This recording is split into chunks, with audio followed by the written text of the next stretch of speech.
Dan Illman, Mike Beer, kicking off a $500,000 guaranteed late pick four at Gulfstream Park on Saturday with race number 11. Let's throw up the field for the Grade 2 Gulfstream Park Oaks. $200,000 is the purse. These three-year-old fillies traveling a mile and a 16th. We have got a big field in here, Mike, and Tonalist Shape, undefeated, 5 for 5, just beat three of these common rivals last time out in the Devona Dale.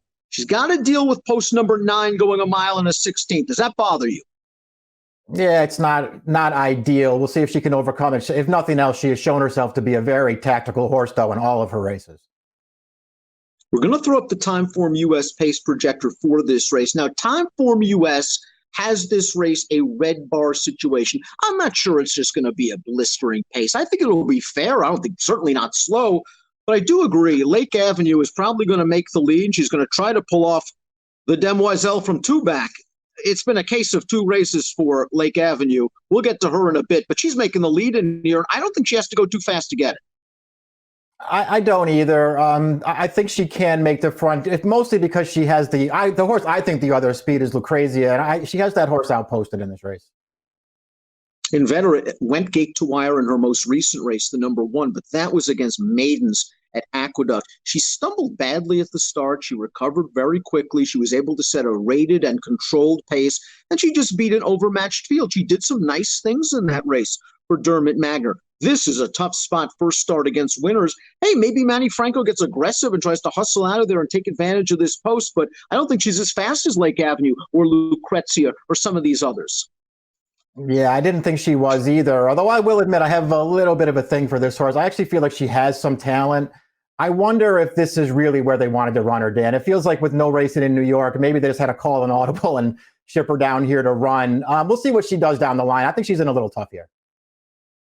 Turf to dirt for the 2 Bajan Girl, and really no surprise that this horse took to turf. The dam was a stakes winner at a mile and a quarter on the grass in Ireland, and the dam's a full sister to Irish Classic winner Roderick O'Connor. She's only raced once on dirt. That was at 5 furlongs in an off-the-turf race without blinkers. She's obviously gotten better with blinkers and distance. I just look at this pedigree. I know the Speightstowns can do anything. I think it's more turf.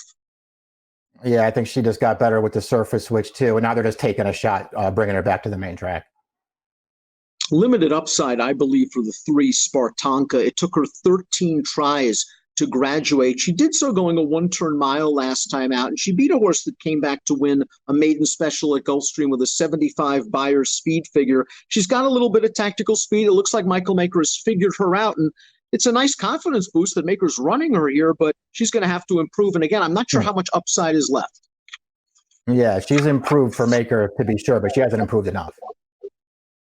Lake Avenue is the number 4, and to me, she's just a tough horse to read. When she won the Demoiselle, she went gate to wire at Aqueduct on a day. It was Cigar Mile Day 2019, where it really helped to be on the lead and on the rail, and she just made that field pay. Last time out in the Busher off the layoff, she didn't break very well. She was able to get to the front down on the rail, battling with a long shot. And when the runner-up went by her at the 5/16 pole, I was stunned at how easily she did so. Now, maybe the rail wasn't good at Aqueduct on March the 7th, but that was a disappointing performance to be sure. Yeah, that was a poor performance. You know, maybe she had some excuses. As you mentioned, she didn't break great. The pace was relatively fast, and it did. I mean, I think it's hard to tell, Dan, but I do think maybe the rail wasn't a great place to be on March 7th. But, boy, she was really disappointing last time. On the other hand, I get everything that you're saying about the Demoiselle, but I think all 3 of her races as a 2-year-old were really good. I'm just going to expect her to rebound and run a lot better in this race. Was poking through Formulator, and Bill Mott's 5 for his last 6. That's 83%, a 586 ROI with 3-year-old dirt routers going second off a 2 to 4 month layoff. Something tells me Lake Avenue and Rosario are going to get to the lead. Something tells me this beautifully bred Godolphin homebred is going to run a lot better. Spice is nice, has a big pedigree as well. She sold for over $1 million as a yearling. She won her debut by a country mile with a perfect trip where she saved ground, shot through on the rail, and then showed the field her heels. And I thought she got a nice experience last time out out in the Devona Dale, Mike. Kind of bobbled a bit coming out of the gate, ended up in between horses while pushing the pace, and was just second best to Tonalist Shape, a horse that had a lot more experience. I think the extra distance works for her. Yeah, she's really bred to stretch out. It just feels like, they got a good experience into her last time.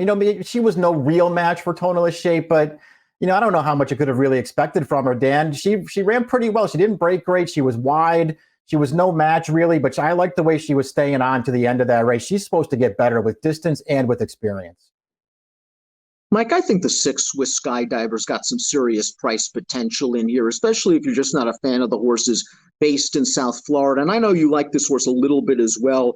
She was really good in her debut at Churchill. She didn't break well. She just swept by that field to win easily. She didn't break well in start 2. She made an early move and she got beat. In the Gasparilla, it was a day at Tampa. You really wanted to be close to the pace and near the rail, and she was wide and coming from last. Last time out in the Rachel Alexandra, listen, she was facing 2 of the best fillies in the country in Finite and British Idiom, and she was also kind of pocketed till about the 3/16 pole, and then those 2 ran away from her. Yeah, I could see giving her one more chance. Really, she has a lot to prove, I think, in this spot as far as distance goes, because I really feel like that's the question she really has to answer. She got overall a really good trip last time, and once she came clear, she had a real shot at second, Dan, and she got really tired at the end of that race and was left behind by British Idiom. So I'm worried about distance with her. I'm not worried about how much talent she has, though. No, I think that's a very fair point. And while Finite did come back to disappoint last week, the 4th place finisher, the Rachel Alexandra, improved to run second in the Fairgrounds Oaks with an 82 buyer. We'll find out a lot more from a class standpoint with the 7, Lucrezia, who won 2 stakes races in a row at Tampa Bay Downs for Arnaud Delacour. Now, she was going to run in the Ashland. The Keeneland Spring Meet was canceled, so this is plan B. She's working very fast. This is a big step up in class. I liked some things she did last time out in the Suncoast because she broke well. She was kind of down on the inside. Daniel Centeno said, I want no part of the duel. He eased her back. She listened and responded well, got to the outside. She showed some gears when Centeno pushed the button to make the lead, and she got it done in the stretch with a sort of a competitive buyer speed figure. It's the acid test in here, though, to be sure. Yeah, I agreed. I really thought she ran well last time. It's just such a tougher spot this time, and this is a really good field. She's not really going to be able to make the lead and just move up and take this race over. It doesn't seem like on the backstretch, so something's working against her. I'm actually a fan of hers. I think she has some talent, and this is just a really tough spot.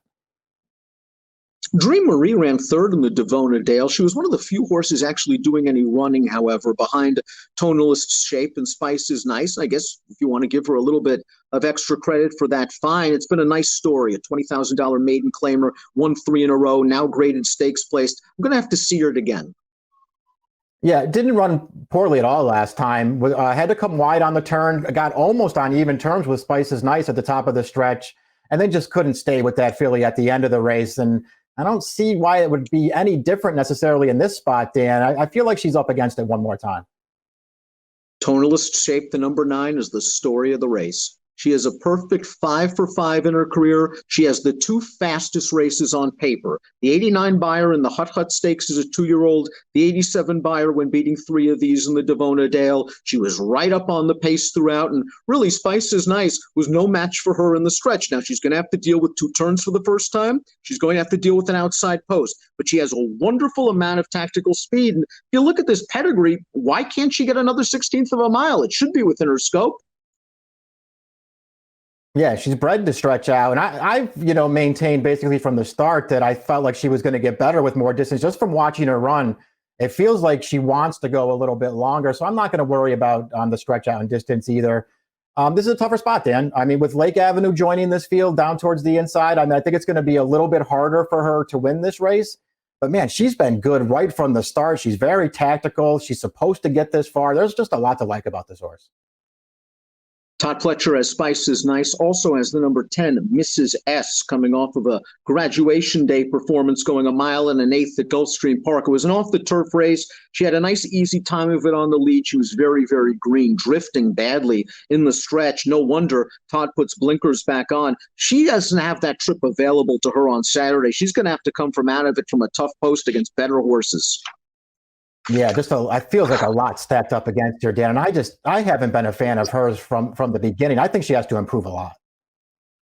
10th lifetime start for Adeline, who has tried stakes competition on 5 separate occasions, has yet to crack the top 3, has been beaten by Tonalist Shape, has been beaten by Dream Marie. This is a filly that I think it might behoove them to revert to rating tactics, maybe hope for a fast pace and come with one run, because she was the first of the pace horses to back out in the Devona Dale.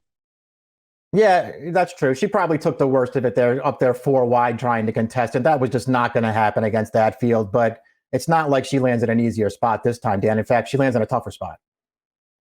Sunset Promise is the number 12. This horse, I think, was pace compromised, 3 back in the wait a while. Last time out in the Here Comes a Bride, wired by a decent turf filly and Cheermeister. That being said, those races were on turf. And if you think the pace is going to be fast in here, she's probably just going to be outrun early. And I'm not sure that's a recipe for winning at a mile and a 16th at Gulfstream. Yeah, right. I mean, it just feels like they're kind of taking a shot here, trying dirt with this horse, where it feels like she's just going to be outrun early in this race. She's okay on turf, Dan, but I don't really want to bet her in this race against some really good dirt horses. I want to talk about one of the also eligibles, the 13-4 Grands, who just has a great pedigree. She's by honor code, the Dam Mistakes winning half-sister to Liam's Map, and Not This Time. She debuted in a race full of first-time starters. I have no idea what was in there against her. She won very, very easily. Dale Romans won this race a few years ago with Go Maggie Go, second time out, stretching out from a 6-furlong debut win. Big confidence boost, I think, to run her in this race. If you like her, but again, is it too much too soon? I don't know. I mean, we'll see if she gets in. It's not an easy spot, and it's not going to be an easy post if she gets to run, but they bet her in that debut, and she looked really good winning that race. Fun race this year's Gulfstream Park Oaks, kicking off a $500,000 50-cent late pick 4. Let's take a look at our top picks in here. Mike, you've been right about Tonalist Shape thus far. You're going to stick with her. Her tactical speed should put her in a very good spot. I assume the 4 is going to go to the front. I think Spice is Nice and Lucrezia are going to be forwardly placed. I think Tonalist Shape's going to be stalking them, waiting for one of them to make the move, and I think Tyler will then push the button.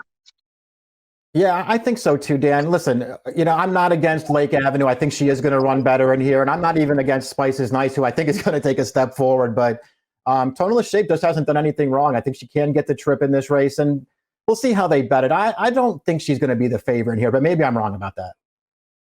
You're going 9, 4, 5, and 6. I want to give Lucrezia a chance at the price. I agree with you that she's talented. I agree with you that this is a very, very tough ask. Timeform US has her second in the pace projector.